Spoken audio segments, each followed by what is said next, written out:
उगाच आपलं हाताची घडी आणि मक्का चेहरा करून दाखव मला हसून. दाखव रे तुम्हाला हसून. अरे अख्खं पु ल देशपांडे पाठ आहे मला. तू काय करतो बघू. असं करायचं नाही तुम्ही. माझं लक्ष तुमच्याकडे आहे. फार तुम्ही क्रिटिकल लुकनी बघता माझ्याकडे मगाचपासून. इथे एक मूल सांभाळता सांभाळता नाकीनऊ आलेलं असतं आणि हा काय म्हणणार, अगं ह्याच्याशी आता कोणीतरी खेळायला पाहिजे. काकू तुम्हाला काय काम आहे, तुम्ही खेळा. आणि मी जेव्हा पण महाराष्ट्र स्पेशली पुण्याच्या लोकांसमोर मराठी बोलते तर मला असं बॉम्बचा तार काटायसारखं वाटतं.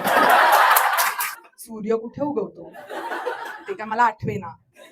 मग दुसरा नवरा कुठे उगवतो, कारण तोच ना आमच्या आयुष्याला दिशा दाखवायला. एकतर महात्मा ज्योतिराव फुले, नवरा. कुठल्याही पार्टीमध्ये ना एक अशी बाई असते जिचं फेवरेट काम काय असतं सांगू का, सजेशन्स आणि ऍडवाइस. म्हणजे तुम्ही पार्टीत कोणाला भेटला काय म्हणता, कशी आहेस, काय म्हणतेस, तिचं पहिलं वाक्य काय असं सांगू का, ए तुला एक सजेस्ट करू का.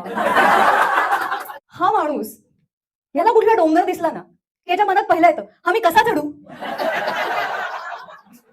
आणि त्या क्षणी माझ्या मनात येतं, हा मी कशाला चढू.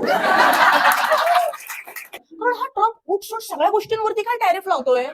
म्हणजे पुणेरी लोकांना तर टेन्शन आलंय की जर का बाकरवडीची किंमत वाढली. कारण पहिले मी पोर्शन कंट्रोल डाएट केला, खर्च पूर्ण होतो, पोट अर्धच भरतो. एवढं कमी जेवण असतं की असं वाटतं होमिओपॅथीच्या गोळ्या खाल्ल्या. धडाधड भांडण, येणार आहे जोशी काका. ते ओरिजिनल पोल ते हेलियमच्या बलून सारखं वर जाते. बाकीचे लोक म्हणतात अहो मत कुठे द्यायचंय.